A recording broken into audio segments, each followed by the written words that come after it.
அடடடடடடா! என்னங்கப்பா நடக்குது இங்க? அங்கிட்டு என்னடான்னா தங்கமயில தியாக சின்னம்மா அப்படிங்கிற மாரி ஆக்குறாய்ங்க.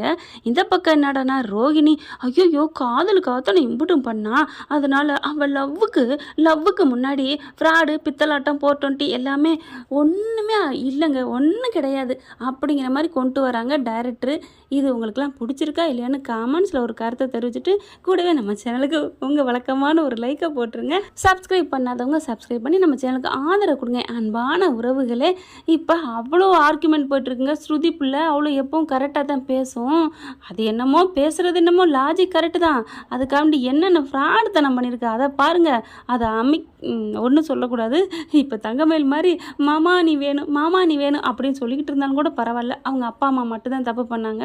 ஆனால் இங்கே இந்த ரோகிணி பண்ணாத தப்பே இல்லைங்க. என்னென்னங்க அதெல்லாம் அதை ரிவைண்ட் பண்ணி பார்த்தா வயிறெல்லாம் கப்பன்னு எரியுதுங்க. அப்படி இருக்கையில் அவன் நல்லவ கில்லவன். இங்கே இவர் இந்த கண்ணாடியும் பார்த்தா யோசிச்சு பார்க்குறாரு. எனக்கு என்னமோ இதை ஜீரணிக்கவே முடியலைங்க. தங்கமேலே கூட ஒரு வேளை ஏற்றலாம் போலக்கு. இதில் இல்லைங்க, தப்பு பண்ணுனா தண்டனை கொஞ்சமாவது கிடச்சி தீரணுங்க.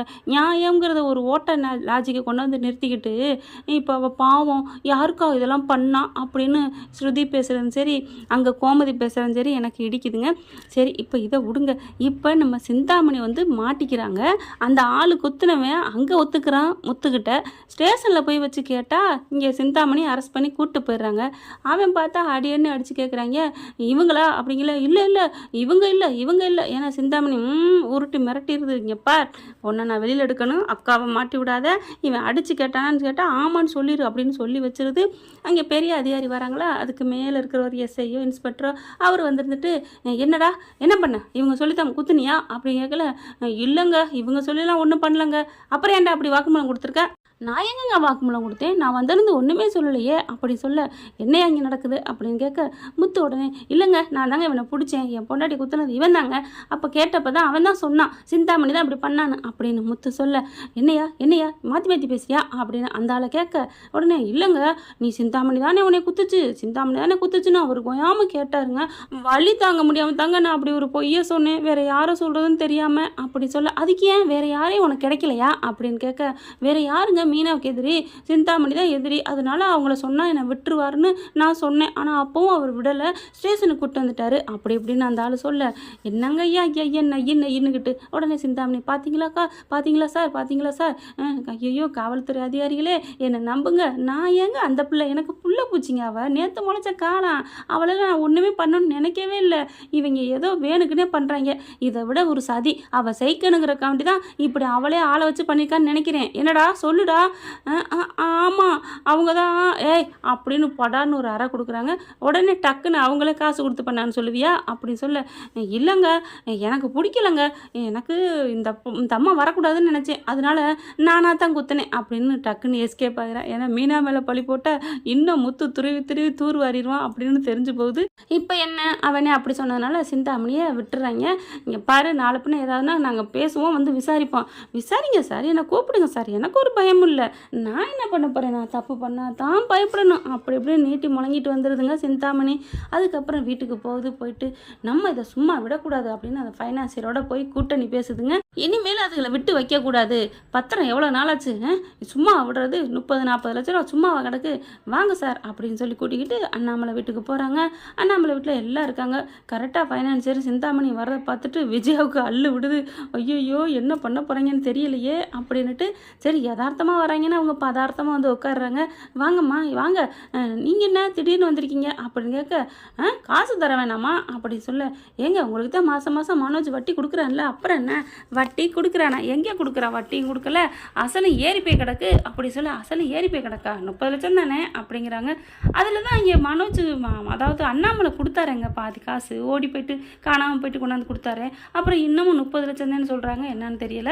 இப்போ பார்த்தா 30 லட்சமா, 40 லட்சம் 45 லட்சம் வாங்கியிருக்காங்க, அதுக்கிடையில் பணம் வாங்கியிருக்காங்க அப்படி சொல்ல. எப்போங்க வாங்கினாங்க, ஏங்க வாங்கினாங்க அப்படின்னு கேட்க, என்னங்க நீங்கள் இந்த வீட்டில் இருந்துட்டு எப்போ என்னன்னு ஒன்றும் தெரியாமல் இருக்கீங்க அப்படின்னு சொல்லிட்டு அவங்க மனோஜும் விஜயாவும் பண்ண பித்தலாட்டத்தெல்லாம் சொல்லிடுறாங்க. சொன்ன கையோட அண்ணாமலை பாவம் ஆவுன்னு அப்படியே எந்திரிக்கிறது, அப்புறம் மட்டுன்னு உட்கார்றது, அவருக்கு வேறு வேலை இல்லை, அப்படியே எந்திரிக்கிறாரு. என்னடா பண்ணி வச்சிருக்கீங்க? அப்பா அது வந்துப்பா, என் கையெழுத்த போட்டு நீ பண்ணுற அளவுக்கு நீ அந்தளவுக்கு பெரிய ஆள் ஆயிட்டியாடா. என் ரத்தத்தை இத்தனை வருஷம் உழைப்பை உறிஞ்சி எடுத்துகிட்டு ஓடுனேன், இப்போ வீடும் போச்சா அப்படின்னு சொல்லிட்டு பலார் பலார்னு கொடுக்க, என்னங்க அப்படின்னு விஜயா வந்து விழுக, உனக்கும் தாண்டி நீ மட்டும் என்ன பெரிய யோக்கியமா அப்படின்னு இங்கே விஜயாவுக்கு 2 குடுப்பு கொடுக்க, அப்பா அப்படின்னு இங்கிட்டு வர 2 பேரும் மாறி மாறிக்கிட்டு கத்துனா நான் விட்டுருவேனா? சும்மா வச்சு சாத்துறாரு. ஆனால் அம்மாவை அடிக்கிற மட்டும் முத்து, அப்பா அப்பா வேணாம்ப்பா, உண்மையிலே பெத்த தாய் பேசினாலும் சரி பேசாட்டியும் சரி திட்டுனாலும் கூட பரவாயில்லன்னு அம்மாவுக்கா ஓடி வந்து துடிக்கிறான் பாருங்க, அவன் தாங்க உண்மையான மனுஷன். ஆடி நச்சு எடுக்கிறாங்க. அதுக்கப்புறம் இங்கே பாருங்கள், நீங்கள் அடிச்சுக்கோங்க வச்சுக்கோங்க எனக்கு தெரியாது, இங்கே வந்து உங்கள் வட்டியும் கொடுக்கல ஒன்றும் பண்ணலை, இத்தனை நாளைக்குள்ள திருப்பிக்கிறேன்னு சொல்லிட்டு பத்திரத்தை கொடுத்தாங்க, இவங்க திருப்பவும் இல்லை, எங்களுக்கு இப்போ வட்டிக்கு மேலே குட்டி ஏறி போய் கிடக்கு அப்படின்னு சொல்ல, என்னங்க நினச்சிட்டு இருக்கீங்க? நாங்கள் வட்டிக்கு தான் தர்றோன்னு சொல்லி தந்துக்கிட்டு தானே இருக்கிறோம், பாதி காசு நான் வேற கொடுத்துருக்கேன் அப்படிங்கிறாரு. அதெல்லாம் வட்டியில் முடிஞ்சு போச்சுங்க அப்படிங்கிறாங்க. அடப்பாவிகளா, செய்கிறவங்க தப்பு செய்கிறவங்க என்ன வேணாலும் பண்ணுவாங்க இல்லையா? இப்போ சிந்தாமணி என்ன பண்ணுது, இல்லை பணம் கொடுத்து ஆகணுங்க அப்படிங்கல, என்ன சிந்தாமணி பண்ணுற அப்படின்னு விஜயா வருது. இங்கே பாருங்கள் மாஸ்டர், நான் ஒன்றும் பண்ண முடியாது, நான் உங்களுக்காக வாங்கி கொடுத்தேன், ஆனால் நீங்கள் ஒழுங்காக கட்டலை, அவர் ஃபைனான்சியல் எனக்கு தெரிஞ்சவர் தான் இல்லைன்னு சொல்லலை, ஆனால் அதுக்காண்டி இவ்வளோ நாளைக்கெல்லாம் அவர் விட்டுட்டு இருக்க முடியுமா? எல்லாருக்கும் கொடுக்க வேண்டிய காசெல்லாம் வர வேண்டி இருக்குது, எல்லாம் கொடுக்க வேண்டிய இருக்குதுல்ல அப்படிங்கல. சிந்தாமணி நீ என்ன சொன்ன உங்களுக்காக நான் என்ன வேணாலும் செய்வார், நீங்கள் பொறுமையாக கொடுக்கலான்னு தானே சொன்னேன், பொறுமையாக கொடுக்கலான்னு சொன்னேன், அவருக்கு ஒரு கஷ்டம் வந்துருச்சு, நமக்கு கஷ்டம்னா அவர் வராருல, இப்போ அவருக்கு கஷ்டம்னா நம்ம கொடுத்தானே ஆகணும். முத்து பார்க்குறாங்க, அப்பா சிந்தாமணி அம்மாவை பேசி கவர் பண்ணி என்னென்னமோ பண்ணிருச்சு, அப்பப்போ உள்ளார போயிட்டு கூப்பிட்டு ரூம்குள்ளே பேசிச்சே, இதுதாப்பா நடந்திருக்கு, அம்மா நம்மளை கவுத்து பிடிச்சிப்பா அப்படின்னு சொல்கிறாங்க. இப்போ என்ன உங்களுக்கு காசு தானே நாங்கள் தர்றோங்க அப்படின்னு அண்ணாமலை சொல்கிறாரு. எப்போ தருவீங்க? ஒரு 6 மாதம் டைம் கொடுங்க. 6 மாதமா? 6 நாள் தான். என்னது 6 நாளா? 6 நாள்லாம் ஒன்றும் முடியாதுங்க, 6 நாளைக்கு நாங்கள் எங்கெங்கே போகிறது அப்படிங்கிறாங்க. இங்கே பாருங்கள், அதெல்லாம் தெரியாது, 6 மாதத்தில் என்கிட்ட இவங்க காசு வட்டியும் அசலும் 60 லட்சம் தர வேண்டியிருக்கு, அதை கொடுத்தாங்கன்னா உங்கள் பத்திரத்தை கொடுப்போம், இல்லைன்னா தர முடியாதுங்க, நீங்கள் எல்லோரும் காலி பண்ணிட்டு கிளம்பி போகணும், இந்த வீடு எங்களுக்கு தான் அப்படின்னு சொல்ல அப்படியே ஆடி போகிறாங்க. டேய் என்னங்கடா கோடிக்கணக்கில் போகிற சொத்தை 60 லட்ச ரூபாய் கேட்குறீங்க? ஆமாம் 60 லட்ச ரூபாங்கிற சும்மா இருக்கா, கொடுக்க வேண்டியது இருக்குது, என்ன நினச்சிட்டிங்க போலீஸோடு வந்துடுவேன் அப்படின்னு சொல்லிட்டு மிரட்டிட்டு கிளம்புறாங்க. சிந்தாமணின்னு விஜயா பின்னாடியே ஓடுது. இங்கே பாருங்கள் மாஸ்டர், இப்போ கூட உங்களுக்காக நான் பேசிக்கிட்டு தான் இருக்கேன், நான் என்ன பண்ண முடியும், அவர் பிஸ்னஸ் பண்ணுறவர் ஒரு அளவு தான் விட்டு கொடுப்பாங்க அப்படின்ட்டு போயிடுது. இங்கே பார்த்தா போனதுக்கப்புறம் விஜயா வச்சு செய்கிறாரு. பாவி என்னடி இப்படி பண்ணி வச்சுருக்க அப்படி போட்டு மனோஜை போட்டு தாக்குறாங்க. அப்பா என்னை மன்னிச்சிருங்கப்பா அப்படிங்கிறாங்க. ஆனால் வீட்டில் இருக்கவங்க யாருமே மறிக்கலைங்க, பேசாமல் நிற்கிறாங்க. வாங்கட்டும் அப்படின்ட்டு முத்து மட்டும்தான் போய் நோயின்னு பின்னாடியே அப்பா அடிக்காதப்பான்னு முத்து 4 குத்துனாதான் சரி வரும், வாங்கட்டுமேங்க, 60 லட்ச ரூபா கடனாளி ஆக்கி வச்சுருக்கேன், ஏற்கனவே இங்கே வீட்டில் 27 லட்சத்தை எடுத்துகிட்டு ஓடுனேன், அப்போ இவனுக்கு மட்டும் எவ்வளோ தாங்க காசு, இதில் வேற பங்கை மட்டும் எனக்கு பிரித்து கொடுங்கன்னு கேட்டான்ல, ஒன்றும் தெரியாது லாலிபாப் பையன் இருந்துக்கிட்டு இன்னைக்கு என்னென்ன பண்ணி வச்சுருக்கான், அதுக்கு இந்த குந்தாணி வேற உடந்தையா இருக்குது. இப்போ அண்ணாமலை போட்டு நெஞ்சை பிடிச்சிட்டு உட்கார்றாரு, அதுதானே அவருக்கு வேலை. அப்பா என்னப்பா நீ ஒன்றும் நினைக்காதப்பா, நம்ம எதாவது பண்ணிக்கிருவோம் அப்படிங்கிறாங்க. இப்போ இந்த வீடு போகணுமா, இந்த வீடு வேணால் அடகு வைப்போமாப்பா, அடகுமே வைக்க முடியாதேடா, இவளுக்கு அதையும் கொண்டு பத்திரத்தை அங்கேயே வச்சிருக்காளுங்களே, பத்திரத்தை தானே எவனும் கொடுப்பாங்க, ஆனாலும் அப்படின்னு உட்காந்து அவர் எந்திரிக்கிறாரு மனோஜ்கிட்ட. எப்படா நீ என் கையெழுத்த போட்ட அப்பா என்ன மன்னிச்சிருப்பா அப்படின்னு கையை மறிக்கிறாரு. ஸ்ருதி பார்க்குது, ஆனாலும் நீங்கள் இப்படி இருக்கக்கூடாதுங்க, எப்படி ஒருத்தவங்களுக்கு கையெழுத்தெல்லாம் போட்டு அதுவும் பேங்க்ல எல்லாம் கரெக்டாக எதாவது தானே பண்ணுவாங்க, அந்தளவுக்கு கணக்காட்சி நம்ம கையெழுத்து போட்டிங்க அப்படிங்கிறாங்க. வாயே திறக்க முடியல. மீனா வந்துட்டு ஏன் இப்படிலாம் பண்ணுறீங்க, அப்படி என்ன உங்களுக்கு ஒரு ஆசை பேராசை, நீங்களே எல்லாம் பண்ணிட்டு இருந்தா மற்றவங்கள பற்றி நினைக்க மாட்டீங்களா அப்படின்னு பேசையில் மீனாவை அப்படியே விஜய் அப்படி பார்க்குது. அண்ணாமலை பார்க்குறாரா, ஐயோ இவன் வேற பார்க்குறானே அப்படின்னு விஜயை மண்டையை குனிஞ்சுக்கிறாங்க. என்ன பார்க்குற, மீனாவை பார்க்குறதுக்குலாம் உனக்கு அருகதே இல்லை, உன நீ என்னடி பேசுறது, எல்லாரும் பேசினா அடங்கி இருக்கிற, மீனா மட்டும் உனக்குன்னு தொக்கா, எதுக்கு எடுத்தாலும் அவளையே முறைச்சு பார்க்குறேன், இப்போவும் அவளை முறைக்கிற, உனக்கே நடி இது என் வீடு அப்படின்னு தானே சொல்கிறதுக்கு வந்த, அப்போலாம் இல்லையே, ஏன்னா விஜய் அப்படிதான் நினைக்கிது, என் வீடு உனக்கே நடி அப்படின்ட்டு, ஆனால் கரெக்டாக கண்டுபிடிக்கிறானே புரிச்சேன் அப்படின்னு வாயை மூடிக்கிறது விஜயா. அப்படியே அமைதியாக சோஃபாலே நெஞ்சை பிடிச்சிக்கிட்டு இருக்காரு முத்து. எல்லாரும் ரவி ஸ்ருதி மீனா எல்லாம் பக்கத்தில் உட்காடுறாங்க. விஜயாவும் மனோஜ் மட்டும் தள்ளி நிற்கிறாங்க, உட்கார போகிறாங்க. எந்திரி அப்படின்னு சொல்ல சோஃபா விட்டு எந்திரிக்குது. அப்படியே ராஜா கம்பீரமாக அதில் உட்காந்து ஆட்டுவில்ல எந்திரி அப்படின்னு சொல்ல அப்படியே எந்திரிக்குது பம்மிக்கிட்டு. மனோஜ் எந்திரா அப்படின்னு சொல்லிட்டு போய் வாசப்படிட்டு போய் உட்காருங்கடா போங்கடா அப்படிங்கிற ரெண்டு அப்படியே அந்த கையை ரெண்டு எண்டு போட்டு உட்காந்துருப்பாங்க இல்லையா, கண்ணால் காண்பதும் போய் காதல் கேட்பதும் போய் அப்படி குரங்கு கையை பிடிச்சிக்கிட்டு இருக்க மாதிரி 2 பேர் கையை போட்டு அங்கே உட்காருங்க அப்படின்னு சொன்னோன்னே போய் உட்காந்துருதுங்க. இதுங்களுக்கு என்னடா தண்டனை கொடுக்குறது அப்படின்னு அண்ணாமலை கேட்க, அப்பா அதை அப்புறம் பார்த்துக்கலாம்ப்பா, இப்போ வீடை எப்படிப்பா 6 நாளில் மீட்கணும்ப்பா, 60 லட்சம்ப்பா, ஐயோ ஒன்றும் பண்ண முடியலையே அப்படின்னு சொல்ல, ஒன்றும் இல்லைடா இந்த ஷோரூமும் எப்படி இன்றைக்கி எவ்வளோ போகும், நல்லா பொருட்கள்லாம் வாங்கி வச்சுருக்கேன் எல்லாம் பண்ணுறான், அது ஒரு 30 லட்சம் போகுமா அப்படின்னு சொல்ல, அது வாங்கினதே 15 லட்சம் தான், ஆனால் இன்றைக்கி 30 போகுங்கிறாங்க. 30 லட்சத்துக்கு விற்றுருவோன்னு சொல்லல, அதாவது அடுத்தவங்கள்ட்ட கொடுத்துருவோன்னு சொல்லல. அப்பா அப்படின்னு வேகமாக மனோஜ், என்னடா அப்பா உட்காரு, வாயை திறக்கக்கூடாது, நீங்களாம் எதுவுமே பண்ணக்கூடாது, உங்களையே உங்கள் கிட்னி எடுத்து கொடுத்தாலும் கூட பேசாமல் வாயை மூடிட்டு இருக்கணும், அந்த அளவுக்கு ஃப்ராடுத்தனம் பண்ணியிருக்கீங்க. ஏய் விஜயா நீனு எதுவும் வாயை திறக்காத, ஏன்னா நீனு அப்படித்தான் அப்படின்னு சொல்ல, நான் திறக்கலைங்க, நீங்கள் என்ன முடிவு சொன்னாலும் சரிங்க அப்படின்னு சொல்ல, இருக்கட்டும் முடிவு பண்ணிவிட்டு உங்களுக்கு நான் வச்சு தாளிப்பேன் நினைக்கிறேன் வீட்டுக்குள்ள வச்சு அப்படின்னுட்டு என்ன பண்ணுறாங்க, டே மனோஜ் வாடா அப்படின்னு சொல்லிட்டு மனோஜ் இல்லைங்க முத்தை கூப்பிட்றாரு. வெளியில் போகிறாங்க. என்ன பேசுகிறாங்கன்னு தெரியலையேடா. வெளியில் போய் என்ன பண்ணுறாங்க, இங்கே பார் நீங்கள் 2 பேரும் இப்படியே தான் உட்காந்துருக்கணும் நாங்கள் போயிட்டு வர வரைக்கும் அப்படின்னு அண்ணாமலை ஸ்ட்ரிக்டாக சொல்லிட்டு போகிறாரு. சிங்கம் ஒன்று புறப்பட்டுருச்சுங்க. இப்போ தாங்க இது நாள் வரைக்கும் மிச்சர் தின்னின்னு சொல்லிக்கிட்டே இருந்தோம் அண்ணாமலையை. இப்போ கிளம்பி போகிறாங்க. என்னப்பா பண்ணலாம் வாடா அப்படின்னு சொல்லி கூட்டிகிட்டு போகிறாங்க. ஏன்னா இப்போ கொஞ்ச நாளைக்கு முன்னாடியே அண்ணாமலை பேருக்கு மாற்றியாச்சு இல்லையா ஷோரூமு, அதனால ஷோரூமு அடுத்த ஆளுக்கு விற்றுலான்ட்டு போகிறாங்க. இப்போ விஜயா வந்து பாத்ரூம் போகணும் எந்திரிக்கணுமே என்னடா பண்ணுறது அப்படி பார்க்குறாங்க ஸ்ருதியும் மீனாவும். இப்போ ஸ்ருதிகிட்ட கேட்போம்மா, ஸ்ருதி என்ன ஆண்டி எனக்கு பாத்ரூம் வருது, ஐயோ உங்களை எந்திரிக்கக்கூடாதுன்னு என்னை பார்க்க சொல்லிட்டு போயிருக்காங்க, ஏன்னா கரெக்டாக இவங்க எந்திரிக்கிறாலும் நீ உட்காந்து பார்க்கணும் ஸ்ருதி அப்படின்னு அண்ணாமலை சொல்லிட்டு போயிருக்காரு. அதனால் என்னால் முடியாது, ஐயோ அவர் சொன்னார் தான் நாங்கள் எங்கிட்ட எந்திரிக்கல, ஆனால் வயிற்ற கலக்குது ஸ்ருதி. முடியாது ஆண்டி முடியாது, நீங்கள் இத்தனை நாள் பண்ண தப்புக்கு இதுதான் தண்டனைன்னு சொல்லி கொடுத்துட்டு போயிருக்காரு, ஆனாலும் யாருமே உலகத்திலே கொடுக்காத தண்டனையை அங்கிள் கொடுத்துருக்காரு, சூப்பர், நான் இதனால் வரைக்கும் அங்கிள் வேஸ்ட்டுன்னு நினச்சோம், நல்ல தண்டனை கொடுத்துட்டு போயிருக்காருன்னு ஸ்ருதி சொல்கிறது சரியா தப்பான்னு காமெண்ட்ஸில் சொல்லுங்கள் ஃப்ரெண்ட்ஸ். இப்போ என்ன பண்ணுது, சரி இவக்கிட்ட கேட்க வேணாம் அப்படின்ட்டு, சரி ஸ்ருதி நீ கொஞ்சம் தண்ணி கொண்டு வரியா அப்படிங்கல, தண்ணி கொண்டு வரேன், இல்லை இல்லை இல்லை வேணாம் அப்படின்னு சொல்ல, என்ன ஆண்டி சொல்கிறீங்க எனக்கு கொஞ்சோண்டு காஃபி மட்டும் கூட போட்டு கொண்டு வரேன் அப்படிங்கல. மீனா என்ன பண்ணுது, நான் போகிறேன் அப்படிங்கிறாங்க. மீனா நீ போக வேணாம்மா நீ இருமா, என்னது அதிசயமாக இருக்குது அம்மாங்கிறாங்க அப்படின்னு மீனா நினைக்குது. அதுக்கப்புறம் ஸ்ருதி போய் போட்டு வாங்க உங்கள்கிட்ட தான் கேட்குறாங்க, என் கையால் உங்களுக்கு பிடிக்கல போல இருக்குது, அப்படிலாம் இல்லை ஏதோ உள்குத்து வச்சுருக்காங்க, சரி நான் போகிறேன் அப்படின்னு ஸ்ருதி போகுது. ஸ்ருதி அப்படி தலை மறைஞ்ச கையோட, டேய் இவன் நல்லவடா இழிச்சு வாயிடா நம்ம சொன்னால் கேட்டுருவா, மீனா மீனா என்னத்த அப்படின்னு வர, கொஞ்சோன்னு வயிற்ற கலக்குதுமா நான் பாத்ரூம் மட்டும் போயிட்டு வந்துடுறேம்மா அப்படின்னு சொல்ல, அப்படியே ஸ்ருதியை எட்டி பார்க்குது. ஸ்ருதி வரவுக்குள்ளே நீங்கள் போயிட்டு வந்துருங்க அத்தை, அப்பா நீயாவது நல்லவளாக இருக்கியே அப்படின்னு குடுன்னு எந்திரிக்க போகுது. ஆண்டி அப்படிங்கிற டபக்குன்னு உட்காருது விஜயா. என்னம்மா உங்களுக்கு சுகர் அதிகமாக போடணுமா கம்மியாக போடணுமா, நீ எதை வேணாலும் போட்டு கொடுமா, நீ போட்டு கொடுக்குறத நான் காப்பியை குடிச்சுக்கிறேம்மா. ஓ அப்படியா, ஆமாம்மா அது கூட போடவா இது குறைச்சி போடவா, நீ வந்து கேட்க வேணாம், உனக்கு விருப்பம் போல் எப்படி வேணாலும் போடு எவ்வளோ வேணாலும் போடு எனக்கு கொண்டு வந்து கொடுமா அப்படின்னு சொல்ல, சரி ஆண்டி அப்படின்ட்டு போய் போட ஆரம்பிக்குது. இதுக்குள்ளே போங்க அத்தை போங்க ஸ்ருதி பார்க்காண்ட்லேயே போயிட்டு வாங்க, என் நல்லபடி நீ நல்லா இருப்ப, ஐயோ ஆத்திரத்தை வேணாலும் அடக்கலாம் அப்படின்னு ஓடுறாங்க. பாத்ரூமில் போய் அப்பாடா அப்படின்னு இருக்க மனோஜ் என்ன பண்ணுறாரு, ஐயோ நமக்கு வருதே, மீனா மீனா மீனா தப்பு தான் மீனா, நாங்கள் பண்ணதெல்லாம் தப்பு தான், எனக்கும் பாத்ரூம் வருது, என்னை ப்ளீஸ் விட, உங்களுக்கு மட்டும் நான் மன்னிக்க மாட்டேன், அங்கிள் அத்தை மாமா வர்ற வரைக்கும் நீ இங்கே தான் இருக்கணும் அப்படின்றாங்க.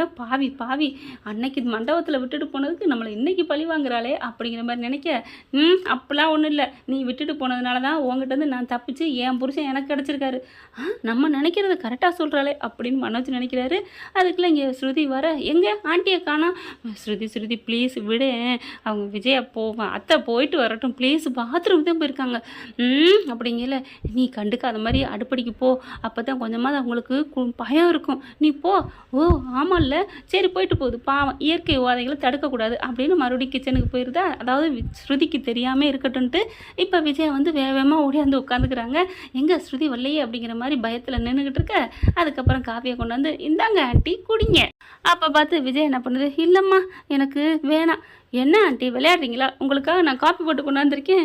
சரி குடு அப்படின்னு வாங்கி குடிக்க, அம்மா அம்மா என்னடா எனக்கு வயித்த கலக்குதும்மா, போய் தொலையேன். எப்படிம்மா என்னை விட மாட்டேங்கிறாளேம்மா?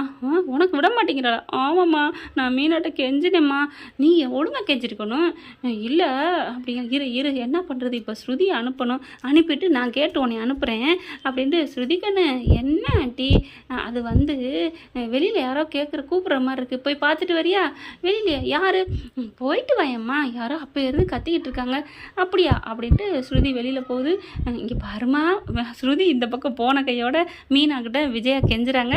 பாவம்மா என் பிள்ளைய இந்த ஒரு வாட்டி மன்னிச்சுக்கம்மா, அவன் பாத்ரூம் போட்டோம், சரி சரி சீக்கிரம் போங்க அப்படிங்கிறாங்க. அப்புறமா மனோஜ் குடுகுடுன்னு ஓடி போய் நீ நல்லா இருப்படி மகராசின்ட்டு பாத்ரூம் போயிட்டு வந்து உட்கார்றாரு. அப்பாடா அப்படின்ட்டு ஸ்ருதி வெளில போயிட்டு வராங்க. யாரும் இல்லையே, அப்போ கூப்பிட்ட மாதிரி இருந்துச்சுமா அப்படின்னு விஜயா சொல்ல, யாரும் இல்லை அப்படின்னு உட்கார. என்ன மீனா இந்த வாட்டி மனோஜ் போனாராக்கும்? ஆமாம் ஸ்ருதி அப்படின்னு 2 பேரும் பேசிக்கிறாங்க. அடுத்து அண்ணாமலையும் முத்தும் போயிட்டு யார் யாரை பேசணுமோ வைக்கணுமோ ஷோரூமை கை மாற்றுறாங்க.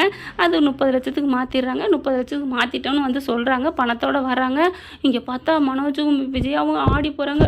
அம்மா போச்சுமா, எல்லாம் போச்சுமா அப்படின்னு சொல்லிக்கிட்டு. இப்போ மீதி 30 லட்சத்துக்கு என்ன பண்ணுறதுன்னா, என்ன பண்ணுறாங்க, இந்த வீட்டோட பத்திரம் வந்து அவங்ககிட்ட இருக்குது, அதனால் அதை ஒன்றும் பண்ண முடியாது, இன்னொரு வீடு நமக்கு இருக்குது அப்படின்னு சொல்லிட்டு அந்த வீட்டை கொண்டு போய் நம்ம ஏதாவது விற்றுருவோம் அப்படிங்கிறாங்க. அப்பா என்னப்பா, என்னடா பண்ணுறது, என்ன பண்ணி தொலைக்கிறது அப்படின்னு சொல்ல, அப்பா அவனுக்கு இனிமேல் பங்கு இல்லைடா, ஏது, அதனால் அந்த வீட்டை விற்று 30 லட்சத்துக்கு அடகு வைக்கிறதா, விற்றாலும் 30 லட்சம் தான் போகும் அப்படின்னு சொல்லிட்டு அந்த 30 லட்சத்துக்கு விற்கிறதுக்கு ஏற்பாடு பண்ணுறாங்க. போயிட்டு அதையும் 2 நாளில் பண்ணுறாங்க. அவங்கள 2 பேரையும் அங்கே தான் உட்கார வைக்கிறாங்க. பாத்ரூமுக்கு மட்டும் போக வர சாப்பாட்டில் தட்டு, இந்த இடத்த விட்டு நீ எந்திரிக்கக்கூடாது, அப்பா குளிக்கணுப்பா, கசகசன்னு இருக்கு, ஐயோ அப்படியே ஏசிலே பிறந்து வளர்ந்தவர் பாரு, இங்கே தான் இருக்கணும் அப்படின்னு சொல்லிட்டு கட்டளை போட்டுறாரு. அதுக்கப்புறம் அந்த 30 லட்சத்தையும் ரெடி பண்ணிடுறாங்க. 60 லட்சத்தையும் ரெடி பண்ணி அவங்கள வர சொல்கிறாங்க. இந்தாங்க உங்களுக்கு தேவையான 60 லட்சத்தை ரெடி பண்ணிட்டோம், 6 நாள் சொன்னீங்க, அதுக்கு முன்னாடியே ரெடி பண்ணிட்டோம் அப்படின்னு பணத்தை கொடுக்க, சிந்தாமணியும் அவங்கள பார்க்குறாங்க. என்னக்கா காசை ரெடி பண்ணிட்டாங்க போல இருக்கே, அதானே புரியல, இப்போ என்ன பண்ணுறது அப்படிங்கிறாங்க. இப்போ பத்திரத்தை கொடுக்குறது, நான் எப்படி கொடுப்பேன், அது சரிங்கண்ணே பத்திரத்தை கொடுத்துட்டீங்க, இப்போ இவர் என்ன சொல்கிறாருன்னா 60 லட்சத்துக்கு இன்னும் வட்டி வந்திருக்கே, வட்டிக்கு என்ன பண்ணுறது, என்னம்மா விளையாடுறீங்களா அப்படின்னு முத்து எந்திரிக்கிறாரு. ஹலோ அவங்க 60 லட்சத்துக்கு இன்னும் வட்டி கொடுக்கலங்க, ஏங்க 40க்கு தான் 20 லட்சம் வட்டி போட்டிருக்கீங்க, அப்புறம் என்ன?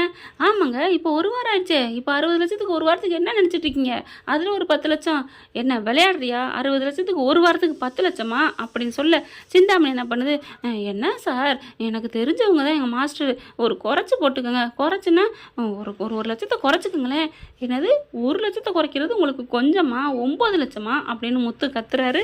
9 லட்சம் கொடுத்தா தாங்க, இல்லைன்னா இல்லை காலி பண்ணுங்க அப்படின்னு சொல்லிட்டு எல்லாரையும் காலி பண்ண சொல்கிறாங்க. ஏன்னா நீங்கள் காசு கொடுக்குறீங்களோ இல்லைன்னு தெரியும், எனக்கு பயந்துட்டு தான் வந்தேன், போலீஸோட வந்திருக்கேன் சார், இவங்களாம் காலி பண்ண சொல்லுங்கள் அப்படிங்கல. எல்லாரும் எந்திரிங்கம்மா கிளங்குமா போங்க அப்படின்னு சொல்ல, ஸ்ருதி பார்க்குது, நிறுத்துங்க அப்படின்னு சொல்லிட்டு டக்குன்னு என்ன பண்ணுறாங்க, என்னோட அக்கௌண்ட்டில் இருக்குது பணம், நீங்கள் என்ன 9 லட்சம் கேட்குறீங்களா, இந்தாங்க அப்படின்னு சொல்லிட்டு வேகமாக என்ன பண்ணுறாங்க 10 லட்சமாகவே போட்டுறாங்க.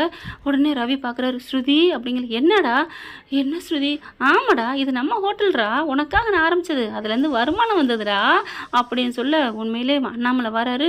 ஸ்ருதி நான் உன்னை என்னமோ நினச்சிம்மா, கடைசி நேரத்தில் கரெக்டாக நீ வந்து உதவுறம்மா, இவனுக்காண்டி இவன் பட்டதுக்காக அப்படிங்கல, நான் யாருக்காகவும் பண்ணலை, உங்களுக்காக பண்ணுறேன் அங்கிள் அப்படின்னு சொல்லிட்டு 10 லட்சத்தையும் கொடுக்குறாங்க. ஆக மொத்தம் 70 லட்சத்தான் வாங்கிடுறாங்க.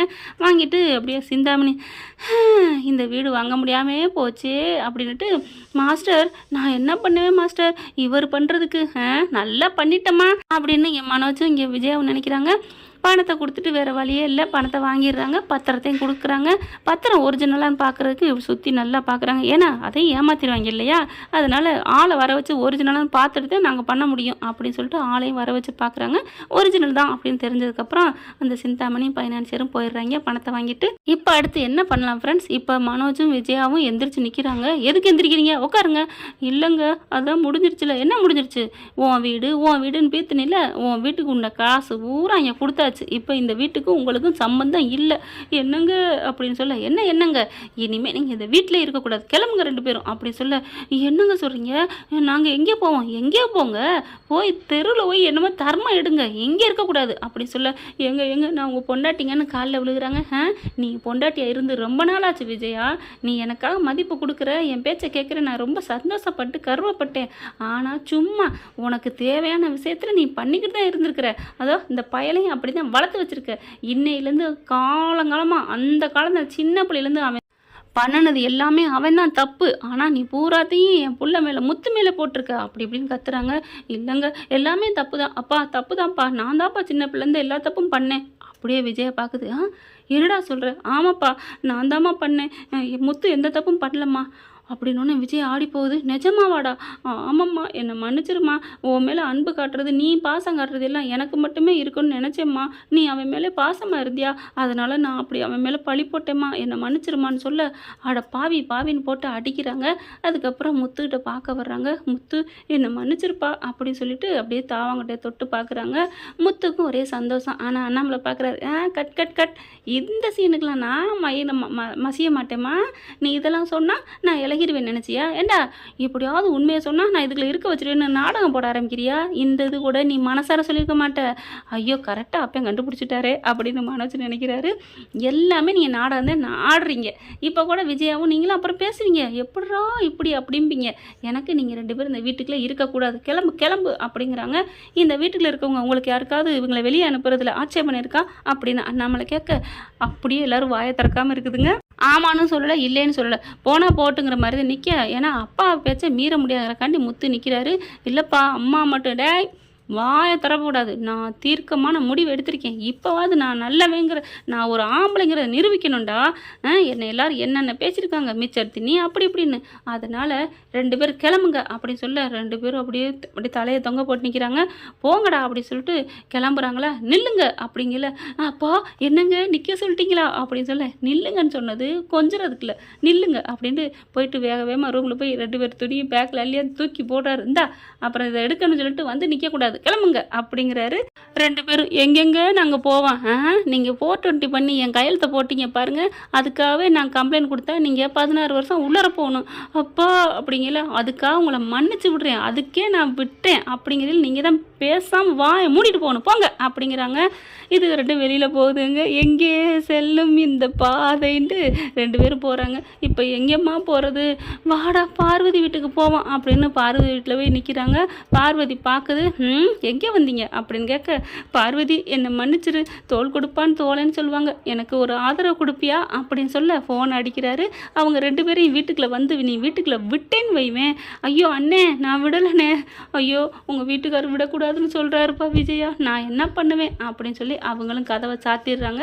இப்போ இவங்க 2 பேரும் அப்படியே கையில் தட்டு இருந்தாத குறையா தெருவாக அலையிறாங்க.